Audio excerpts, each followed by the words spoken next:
Good morning, good afternoon.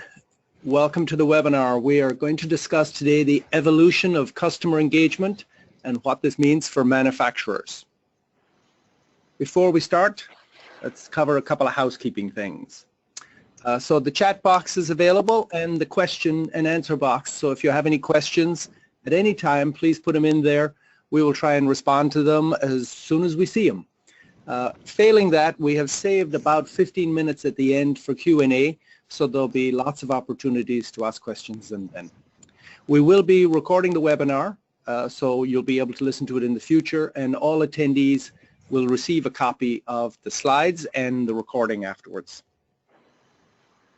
So without further ado, let me do some introductions. I'm Kevin Joyce. I'm the CMO here at the Pedowitz Group and been here for about 7 years and been in marketing for 29 years now.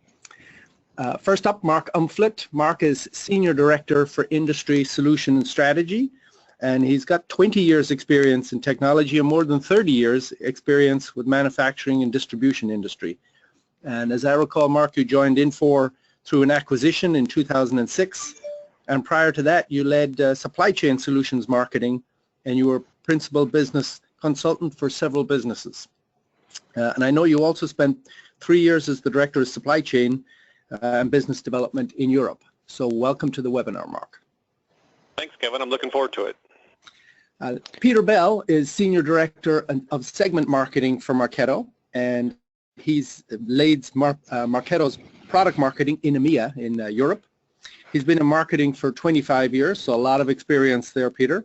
And he's worked with a lot of very recognizable global brands in the software and digital media industries. And you've been at Marketo actually for about 4 or 5 years, I think, and you joined from Microsoft, as I recall. Welcome to the webinar, Peter. That's right. Thank you very much.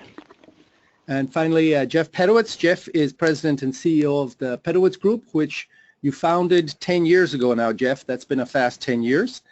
And prior to that, you were Vice President of Professional Services at Eloqua, and I know you were also a Vice President of Marketing for some time prior to that. Welcome to the webinar.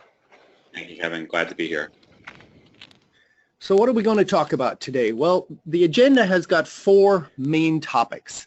We're going to talk about the communications issues facing manufacturers today, and that's really just a single question and all the panelists will weigh in. And then we've got the 2 larger sections on the new marketing technologies, MarTech, and how they can enhance customer communications and therefore customer engagement. We're going to spend some time on marketing and operations and how they collaborate together to really drive and create customer value. And then we'll close with one final question on the issue of marketing focusing on revenue, whereas operations focuses about cost, and how do we get both parties to have a focus on customer value. So without further ado, let's jump into that first question. What are the communications issues facing manufacturers today? Mark, you're first up. Sure, thanks. So today, I would say that manufacturers face various different types of issues and challenges when it comes to meeting the expectations of their customers.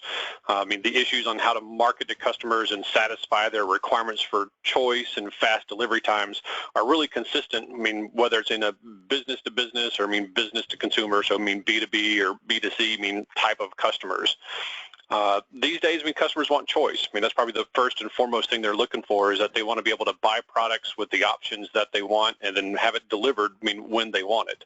So this choice is leading more and more manufacturing companies to work in an engineer-to-order or make-to-order type environment, unlike traditional make-to-stock type of environments, which has been the norm across history. So this puts different types of pressures on manufacturers on how they manage inventory and suppliers, and ultimately how they manage some of their internal manufacturing processes and then communicate with these customers. Now, another key area comes from manufacturers these days are starting to generate a substantial part of their profits and revenues through service. So how do you then communicate and deal with your customers, and how you communicate warranty information, maintenance information, as well as aftermarket parts? And then another key piece would be your channels to market. So there's a number of different channels that manufacturers are engaging with. The customers has grown and it keeps growing. They sell direct over the phone, via a website using e-commerce platforms, through distributors or channel partners. And these days, you can't forget social media and social because social plays a big role today in both brand advocacy that manufacturers just can't ignore. So when you take a look at it and try to understand, what can manufacturers do today? It's all about engagement. So how do you engage, early and often in this kind of communication with those customers? Because you have to make sure it's relevant or you're going to lose credibility fairly quickly. So manufacturers need to use tools and different types of technology so they can quickly understand what a customer wants, how they want it, and how they can engage with that manufacturing process sooner. Good answer, Mark. Peter, what do you think? Yeah, I'm going to, take most a marketing perspective on this, but I think first and foremost, it's the loss of control of the customer conversation. It used to be if you wanted information about a particular product line, about spare parts, about warranty and things, you had to pick up the phone, you had to walk through the door of your local dealership, whatever it may be, but you had to speak to someone. And now you don't. Most people will turn first and foremost to digital channels, and then if they really have to, then they'll make that phone call. And this just makes it incredibly difficult to communicate effectively if you're still applying the old practices, expecting people to make that call, and if you sat waiting for it, it's just not coming. So people are turning to expert blogs, they're turning to your website, they're turning to social media. And if that sounds, consumer-like, actually we see exactly the same behaviors in B2B on big ticket items where folks are starting out, quite often on a mobile device, and they're, definitely digital before ever making that call. And quite often they're ruling you out before they've even spoken to you. So I think this presents a particularly unique challenge for manufacturers because a lot of the sales and marketing practices are rooted in the way things used to work, and it's time to modernize and meet the prospective purchaser where they expect to be met, which is digital channels. So I think what you're saying there, Peter, is the buyer's behavior has changed, and that's what's driving a lot of these communications issues for the manufacturers. Totally. Very good. Jeff, how about you? Yeah, I think certainly Mark and Peter covered a lot of the major challenges. I think the other thing that's emerged too, because of so many different touch points in communications, there's a lack of intimacy and relationship within the messaging. So many of the messaging is so product centric, so much about the company, and customers today more than ever before, even though they are in multiple channels, they are looking for a relationship. Just like you would go to the store and take your time to look for a Hallmark card or pick out a gift because you're trying to get the right message that really appeals to someone that you know. That from a marketing standpoint, we need to do the same thing. We need to move beyond just product messaging, and we need to really work to get to know our targets and our customers through these various channels where they're hanging out and tailor the message so it's the right context, the right message at the right time, with an intent on building a relationship, not just getting a sale. Okay, I like it. Let's move on to question number 2. So how can new marketing technologies, aka MarkTech, enhance customer communications for manufacturers? And let me give everyone on the call a sense for this. This is an example of a MarkTech stack. So MarkTech being marketing technology, you would probably have 3 anchor platforms. You're likely to have a content management system, you're likely to have a marketing automation system, such as Marketo, and you're likely to have a CRM, such as one from Infor. And around that, you've got a set of technologies in support of that. So those are like your 3 anchor tenants, your 3 platforms that are the basis for a lot of the integration decisions that you have to make. So given this context and this understanding of MarkTech, and there is about 5,000 MarkTech marketing technologies today and growing at 47% a year, I think. The first question is, and I'll line this up for you, Mark, at a high level, what are the categories of MarkTech that can help manufacturers to engage with their, better with their customers? Right. So I can tell you, I mean, looking at that slide, it just really amazes me the number of different marketing technologies that are available to choose from, and it seems like they all do something different, but at the same time they also have a lot of parallels in what they do. Now, when it comes to communicating with customers, I really like to think of there's 4 R's of communication is like our marketing group likes to look at is like you have to have a relevant information, you have to have the right message, you have to have it through the right channel and deliver it at the right time. So as you start looking at these customer communications, I like to focus on how do you want to communicate with your particular audience and focus on their role. So my parents, for example, they want to communicate via the phone. My peers and personally, I typically do everything in email. I get tons of them. The next generation are millennials, they prefer things via text. Or if you take a look at the youngest generation today, they're using social media from LinkedIn, Instagram, and most of them are using different types of mobile apps for Snapchat and so on. So you have all these various communication channels, as you even shared on the slide, from a website, a call center. You've got your direct sales force calling. You've got your online catalog, or even an app that provides visibility into orders and order status. So it's important that manufacturers think about what's the most relevant way to engage with their customers, and that they're using the right technology to address some of these e-commerce or online ordering, or the marketing automation that you said is one of the base pillar pieces, that is how you can touch with all these different customers.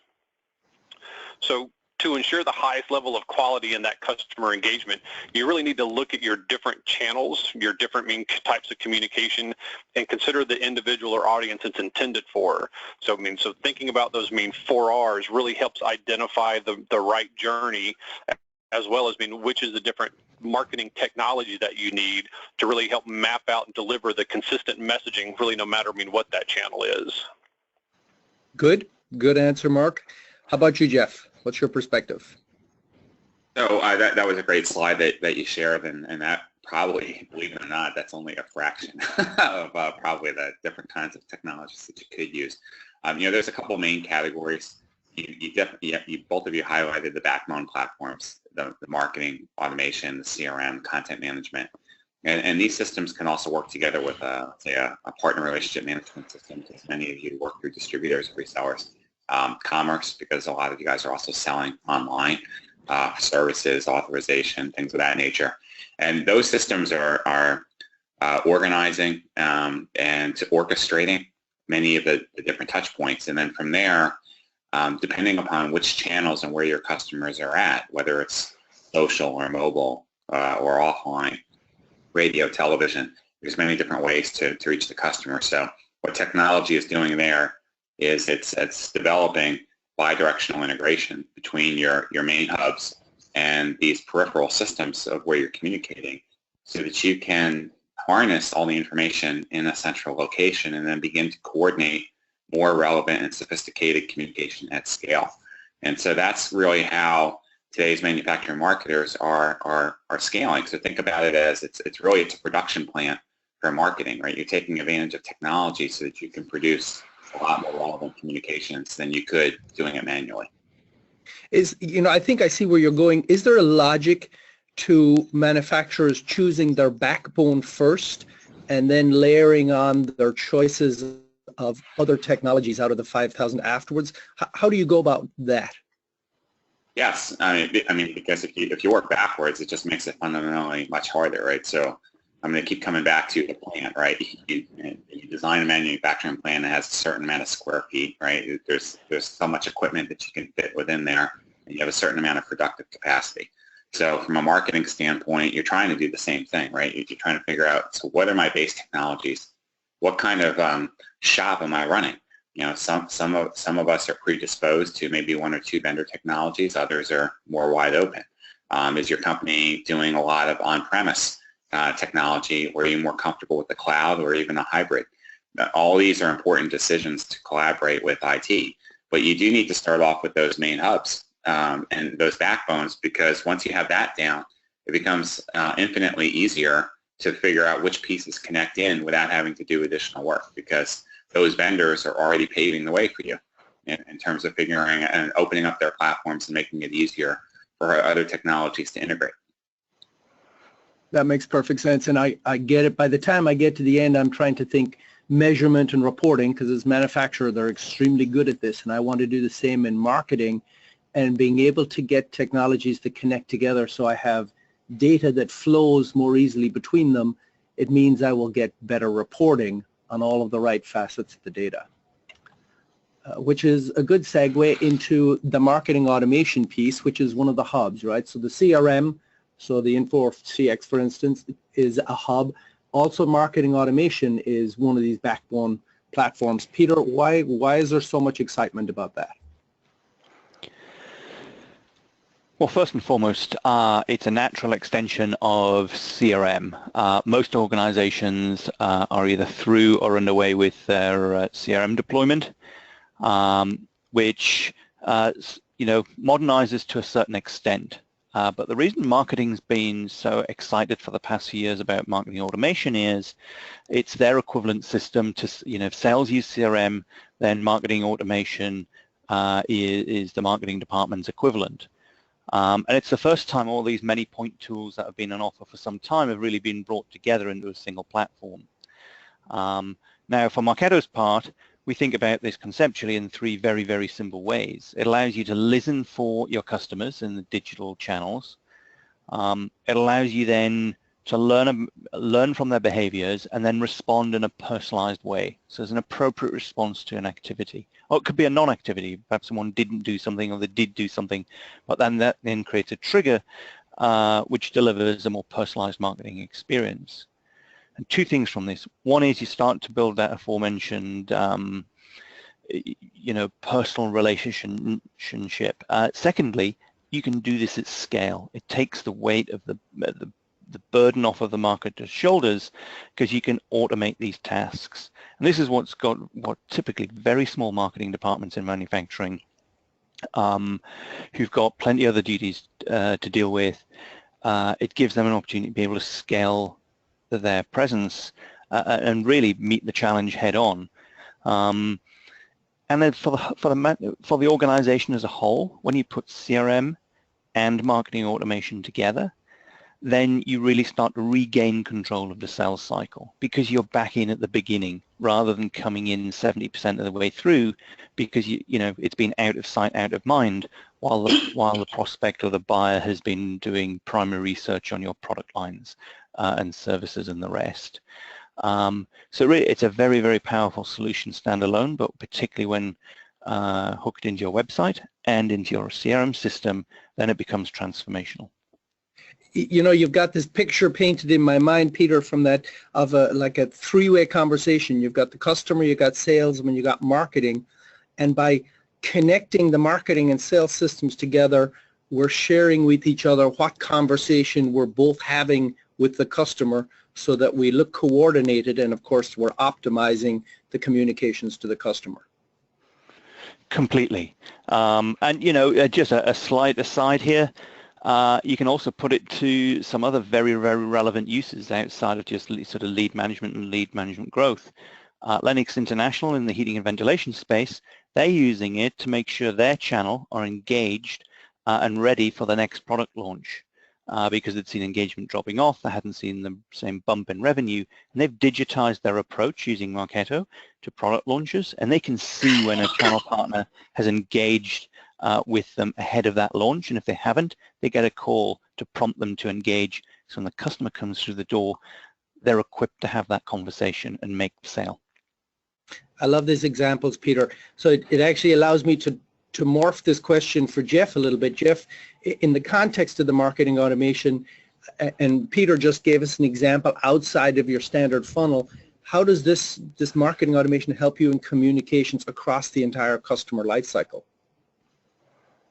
Well, because there's so many things that you can do with this coordinated platform through all stages. So it's not just acquisition of the customer, but onboarding. There could be very specific nurturing programs for onboarding the customer. There can be personalized microsites on your website that are delivering personalized content based upon how someone's adopting products or services or making specific recommendations. There could be plugins that help you with loyalty and advocacy. So, there are hundreds of thousands, if not millions, of manufacturing companies worldwide, and everyone's doing marketing to a degree. They're doing email, they have a website, they're buying advertising, they're going to shows, but this is all separate. It's not connected, and it's very difficult, if not impossible, for the marketing managers to be measuring performance and getting a true sense of how they're performing. And also, without a coordinated workflow engine, they really can't scale. So they have to use each of these systems independently and in silos. So with marketing automation, it's building all this critical capability under one engine.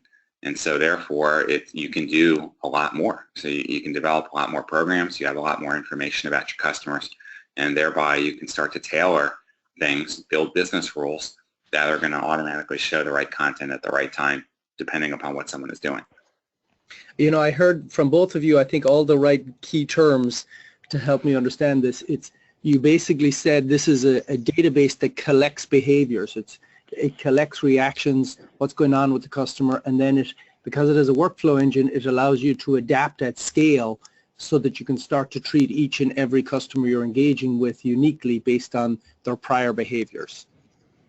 And it's an execution engine. It's a platform, right? It's because CRM is hosting the information so that you can report on it and get information out of it, but the marketing platform does something about it.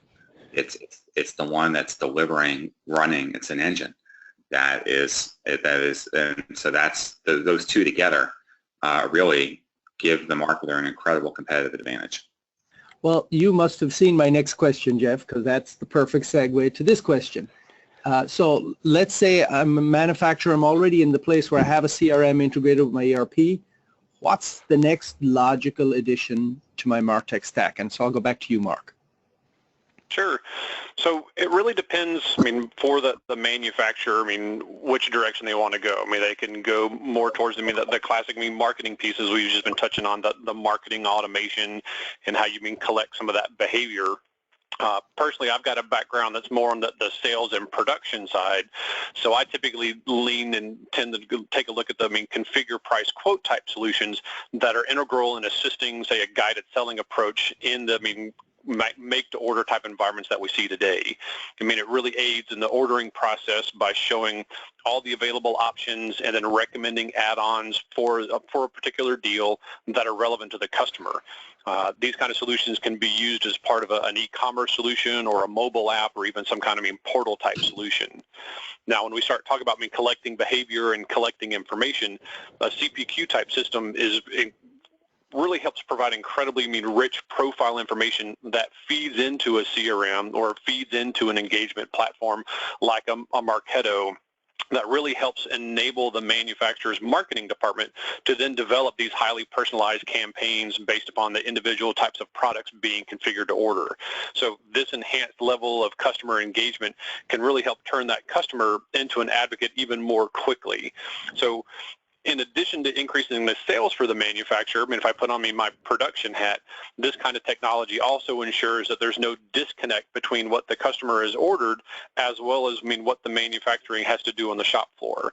These kind of solutions will integrate directly into the ERP just like the CRM was, but in this case, it's going to pass over the bill of materials and all the routing steps that are passed directly into that ERP. So there's nothing lost in translation. You don't have to rekey any data. So you're basically ensuring that exactly what the customer configured, the manufacturing department is going to produce. So it's one of those critical kind of pieces that sort of fits into the overall puzzle to be able to say, let's collect this information and then pass it back through the CRM and these kind of engagement engines. Now, another piece that really works in conjunction with this is, say, a recommendation kind of engine that really employs machine learning that provides a significant uplift for manufacturers who are able to then predict the next best product or next logical add-on product for that customer. I always think about whenever I go shopping at Amazon that it's always telling me that, well, if you're going to buy this, other people have bought these other things that go along with it. So I believe as MarkTech Advisor, that estimates that Amazon gets 35% of all of their sales are generated by this type of a recommendation engine. So in a manufacturing world, I don't think you're going to get, say, a 35% improvement, but what if you even just got a 5% improvement to your bottom line? What would that be able to do for an organization? When I think of 35% of 80 or 90 billion, which is Amazon's revenues, that's a substantial amount of revenue and ROI for investing in a prediction engine. Mm-hmm. Absolutely. So Peter, what do you think? Yeah, just let me expand a little on what I said earlier, because it really comes down to that first slide you showed where you have CRM, and rather than headed down a path, as already noted, with multiple point solutions, maybe a social media solution here and your website over there, it's really important that you have that system of record. And that system of record typically gets referred to as marketing automation. At Marketo, we think of it more as an engagement platform. That's how we'd refer to our own product. And I think it's worthwhile just pausing for a second to say, part of what has brought this particular webinar together today is that Infor and Marketo are busy, engineering teams are busy working away on a first-class integration between the two products to make this possible. So where you're already using Infor CRM, then later this year we'll have a connector, which means you can connect these two products seamlessly out of the box together, and you then immediately can start to realize the type of benefits we've been touching on in this section of the webinar. Out-the-box integration, high-quality integration, one that is supported.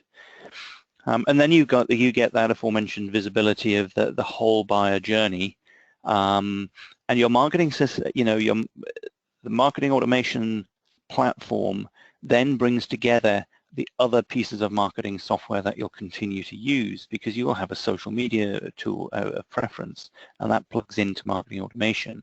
You already have a website, a content management system that can be then plugged into marketing automation. So you get this type of continuity that we've been talking about.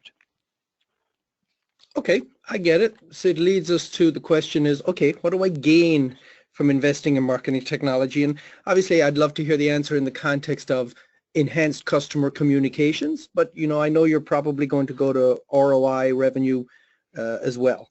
So Peter, back to you again. Yeah, the way I'd frame this is you get a stronger demand signal. And this helps marketing and it helps operations. It helps both top line and bottom line without getting into a latter part of this discussion. And that demand signal used to be really strong. Roll the clock back 15 years or so, and that demand signal in terms of what are your customers and your new customers and prospects looking for, that came from your channel and it came from your salespeople. And it was pretty good, which meant that you had the right level of stock. You could promise on lead times that you could commit to. But now the customers have gone digital and they're out of sight and somewhat out of mind. And their expectations of things being made to order and being highly, personalized to what they want with the shift in buyer expectations in the world we live in, then the demand signal is not only weak, it can be confusing. And that marketing can help solve that problem and simultaneously help the operations team manage their shop floor activities and then down through the supply chain. And we've mentioned Amazon a couple of times. They have a job title. It's called an in-stock manager. If you go on their job site, you'll see lots of open positions for these jobs. And the sole job of this person is, for any given product line, is to ensure that you're in stock. So you're not holding too many weeks of stock and you're not out of stock. It's to stay in stock. Horrible job title, but I think the sentiment behind it really captures what I'm talking about. Yes, you'll get better ROI in your marketing. Yes, you'll be able to measure your marketing, but fundamentally, you'll get a better demand signal, and that's good across marketing and operations. Thanks, Peter. Jeff? I think certainly besides all the other things I mentioned, getting ROI, it is scale and performance. I mean, the one thing that we're seeing in any marketing organization is you're not necessarily getting more headcount, and the budgets are not dramatically increasing, but there has been incremental spend on technology. So all things being equal, technology can help you scale when used properly and do things that you couldn't do before. And frankly, in today's competitive environment through all the channels, investing in marketing technology can help you do that. But I will say, though, you do need to invest besides the technology. You have to make the incremental investments, because while the technology can help you scale and make you more efficient, you still need people to run it. You still need to change your processes. It's not you just flip a switch, turn on the technology, and all of a sudden, you're doing things differently. It takes a lot of commitment, training, resource, change management, commitment from executive stakeholders behind this technology. But when done properly, it can really change the game. I mean, if I were to go out tomorrow and say, yep, I really want this great marketing technology, I'm a director of marketing, need to go back to the board maybe, or go back to the CEO, the president, the COO, and make the case for this. I don't have any numbers to prove it yet. Am I going to look to revenue, or am I going to look to improving customer experience? Where am I likely to go first? Well, I mean, it's certainly, if you can point to better ROI and better revenue, that's a great place to start.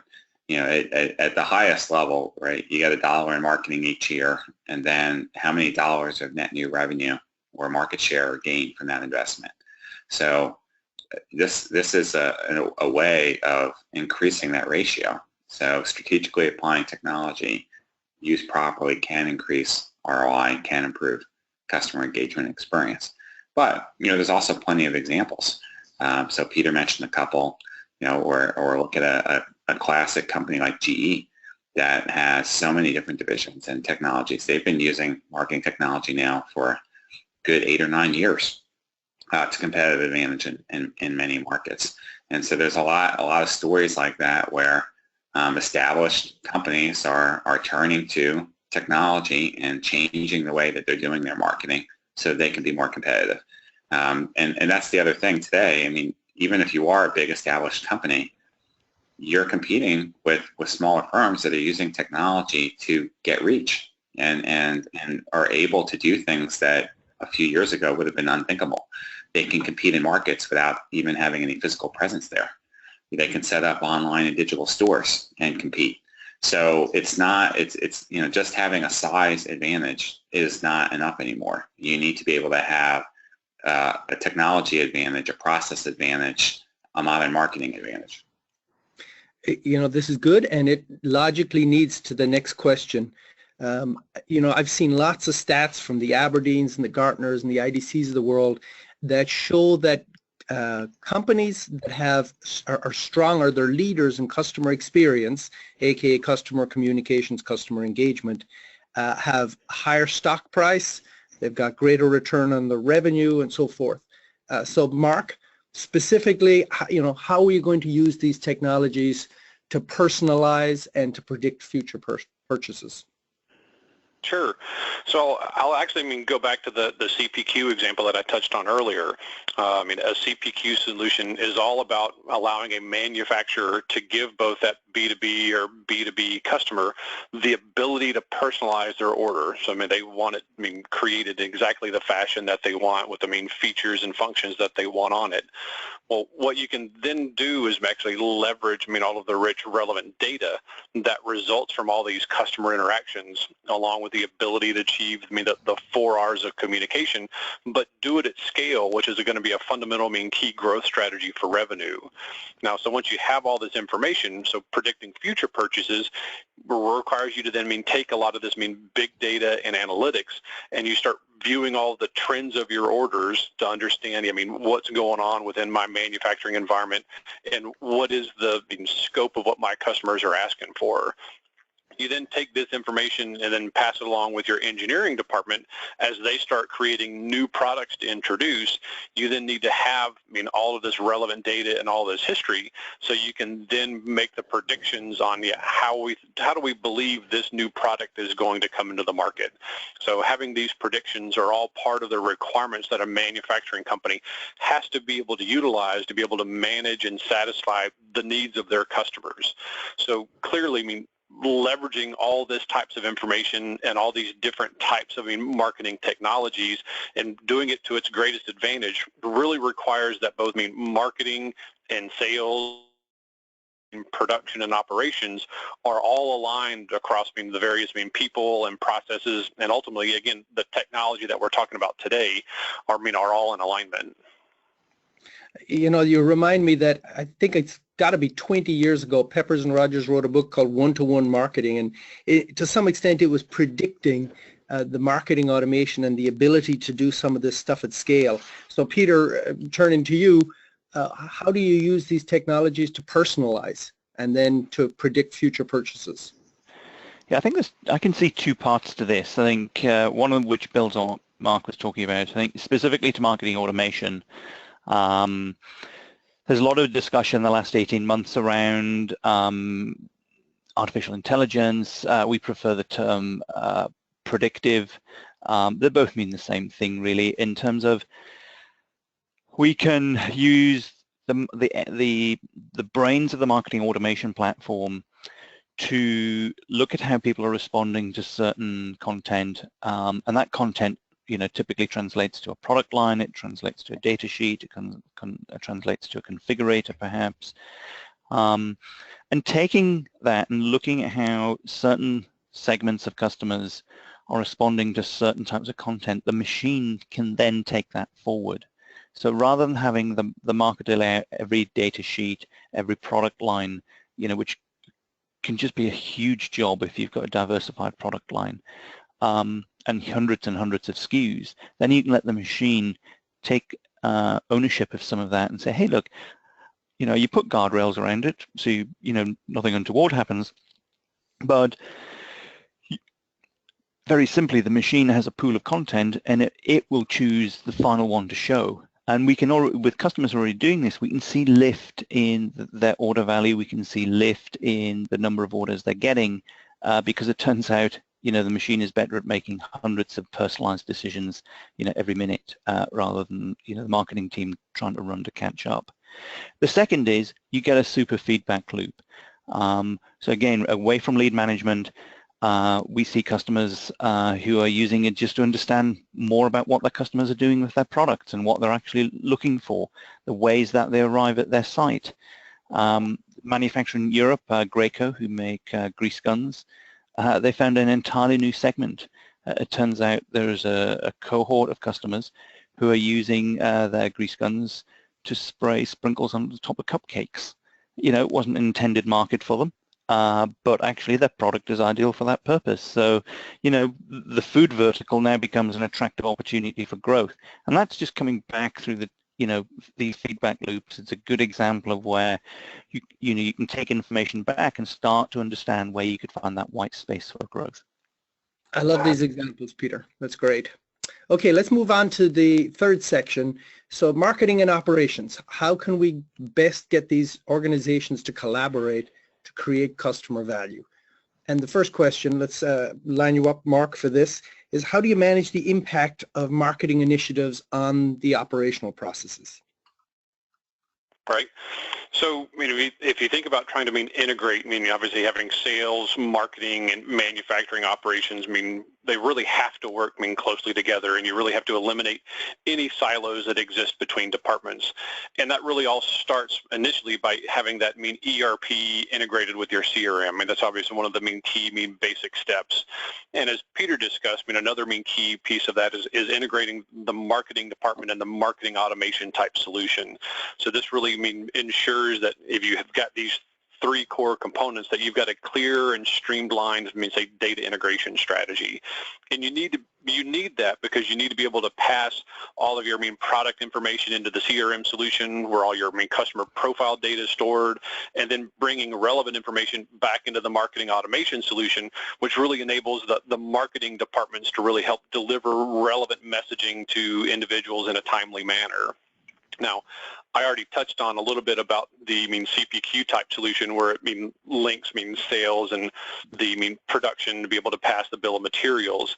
But another key piece for manufacturing to be involved is that you really need to be able to sync all of the campaigns that marketing is running along with manufacturing. So as you have a new product introduction from engineering, or you have a new service offering that customer service wants to promote, well, you have to make sure that these manufacturing and production capabilities are in sync with what marketing is going to be doing, because it's all well and good to have a great marketing automation solution, but you need to make sure that you're delivering the right message and driving the demand and pipeline at the right time that supports the manufacturing products and then the different types of service offerings that you may have from a manufacturing organization.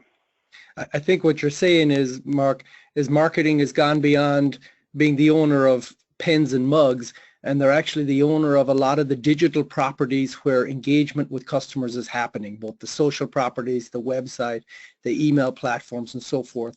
And so marketing has a requirement to collaborate with all the internal groups, the operations groups, service, engineering, and so forth, that might at some point engage with customers, including sales, of course.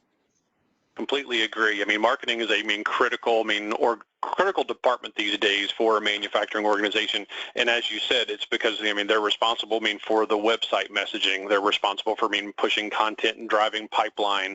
But they also have to make sure that they stay in sync with production. So you really have to tear down the walls within the organization to make sure that they stay in sync with each other. So Jeff, what do you think of this? I guess I would say there probably shouldn't be a marketing initiative unless it is operationally and organizationally driven. So I think that the best marketers are aligning what they're doing with the needs of the company.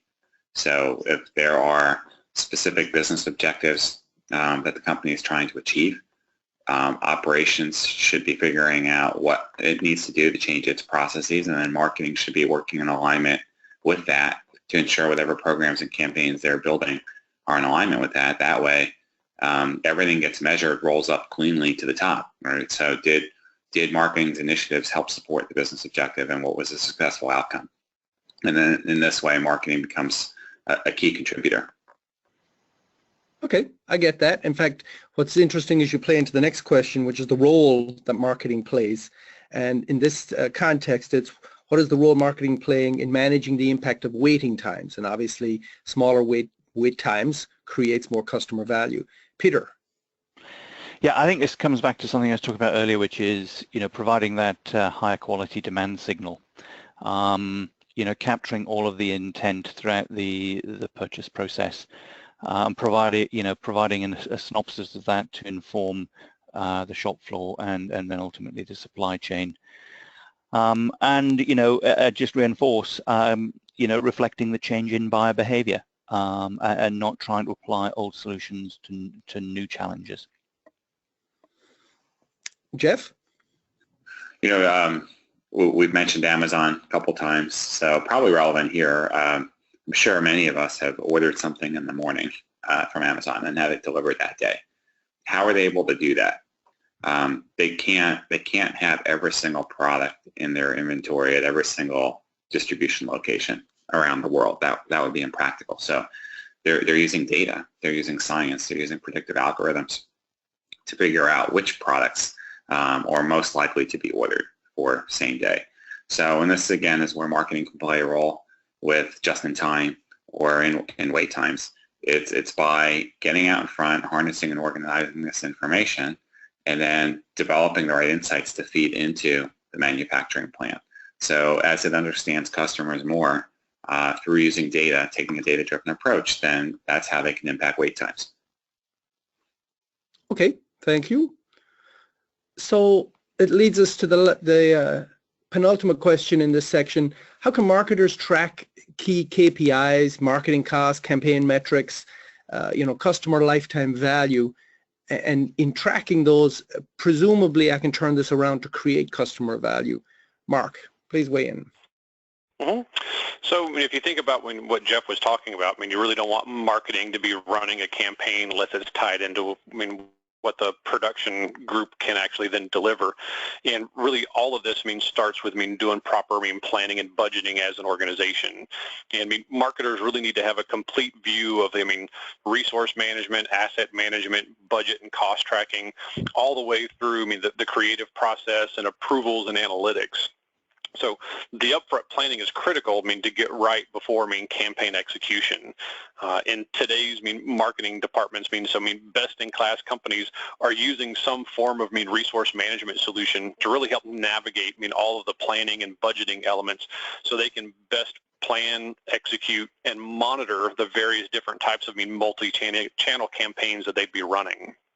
Now, once the campaign's launched, marketers then are going to be able to track, obviously, the campaign cost, the effectiveness of the campaign, which could be as simple as tracking, if it's like a calling campaign, the number of dials or calls and answers.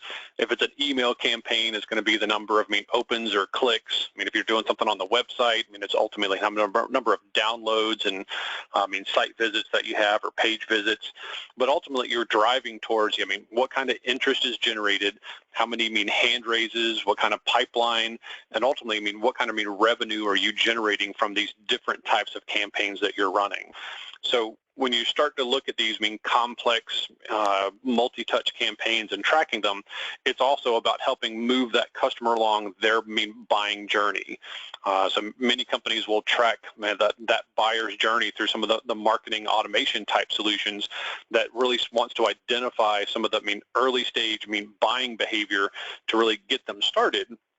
But then you want to help nurture them down their buying cycle and their journey of passing them the right information at the right time, and ultimately converting them into customers using various different types of marketing techniques, whether it's online ads, website content, emails, and follow-up type calls. So really being able to track the ROI really requires you to have, say, marketing automation solutions to really enable you to track all of this information and give you the right data to make decisions along the way and see if any adjustments are needed to really track these campaigns to to track that true ROI of your campaigns and what kind of value are you driving for the organization. I get it. I think you're going back to your 4 R's. So it's basically by having the metrics and knowing where they are, I can send the right message to the right person at the right time in their journey, in their buying journey, and that actually provides customer value because I'm giving them the information they need at exactly that time. That's a good point. Jeff, how about you? So there's a movement out that over the last couple of years called Beyond Budgeting, which has been lining up with agile movements in marketing, and this is where the whole budget process gets flipped on its head. Normally budgeting is a very top-down process, starts in August, right, and then goes through a number of different rounds. And beyond budgeting, there is no budget.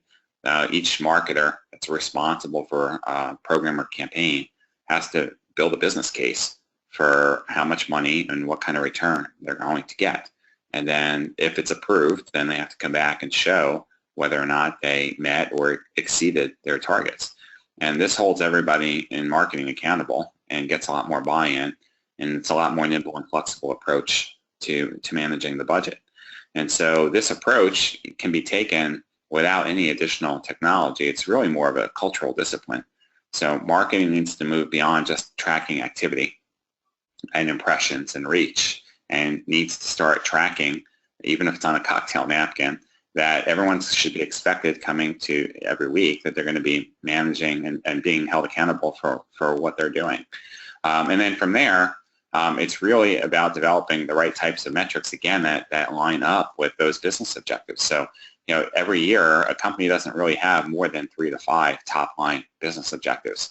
Those are the same things that marketing should be supporting. Thank you, Jeff. That's good. So last question in this section. How can marketers deploy demand management strategies to deliver a more personal marketing experience? So over to you, Mark. Yeah, I would say this goes, hand in hand with the discussion that we've been having about, using analytics to make more informed decisions. Marketing technology really allows you to plan and execute these multi-touch and multi-channel campaigns, but it really helps you, assist you, and helps driving and delivering tailored content by role or consumer. Now, say you're in the B2B world, you've got, say, a finance guy that you're trying to target. Well, he needs a very different message and different set of content than, say, the guy that's in manufacturing or operations or the production lady. And that's going to be, I mean, different yet again that if you're looking at a customer that's in the B2C world. So you really have the capability of delivering very, I mean, personal marketing experience these days using the marketing automation that's available and having all the different types of, I mean, content and assets and collateral that are available to you to create. So using the latest marketing technology and techniques, I mean, allows you to create a very unique and personal marketing experience for each buyer. I mean, whether they be a B2B or B2C buyer, and ultimately you're driving your campaigns to generate leads and pipeline and revenue from a very personal kind of experience standpoint. Good. Thank you. Peter, weigh in on this. Yeah, I see two scenarios here. I think the first is on kind of ship to stock inventory. One of the big differences when you're running your marketing predominantly through a marketing automation platform is that you're in business 52 weeks of the year. So you tend to see organizations, as the adoption matures, move away from the campaign mentality, where you've got bursts of activity, which in turn create bursts of demand. Which really doesn't make for kind of a smooth operational experience. So this notion of being on 52 weeks of the year with the technology smoothing out those bumps, I think is a real important step forward. The second, in terms of the custom made to order product lines, then here I see a real opportunity to do more than just keeping the customer informed of their place in the manufacturing process and what the wait time's likely to be. There's so much more that can be done at this point in terms of establishing a relationship and start to build advocacy with the customer. You've acquired the customer. You're at the start line of the race, not the finish line. And this is an opportunity which is really too good to pass up. It's those softer things, it's those value-added things that go alongside making sure, of course, that the product, they do know where the product is in the process and when it will be delivered, and if there need to be clarification of any of the details along the way. But it's taking that broader view and thinking ahead to building a true advocate down the line for your product and your company. Yep, and advocacy, loyalty, those are all parts of the customer life cycle that we marketing can engage with these people on. It's not just pre-sales. So that's a good point there, Peter. Okay, we're on to the last question of the webinar, and we'll just have all three of you weigh in on this. Marketing focuses on top-line revenue and operations worries about cost. How do we get everybody focused on customer value, customer experience, customer engagement? Mark. So I mean, we've touched on how marketing and the manufacturing department or operations department really have to stay in sync with each other. So manufacturing or operations, as you say, I mean, we're worried about cost, but really they have to ensure that they deliver, I mean, the right product to the right place at the right time, and ultimately at the right price for both the customer and to drive the value for them, but ultimately to maintain the margins for the manufacturer. So it's more of those, R's going across the board. So if you think, marketing communications was all about relevance and having the right message and the right channel and the right time. So marketing is also vital. It's important for them in driving customer value because they're going to really be helping shepherd customers along the buyer's journey, but they're also key in maintaining communication with the customer to ensure they stay up to date with new products, new service offerings, updating the website content, maintaining the different types of applications that are pushing information out. So they're really going to help the overall life cycle of the customer and maintaining that lifetime value for the customer. So yeah, I think it's been crucial that both marketing and manufacturing, they both play a key role in driving customer value. Agreed. Peter.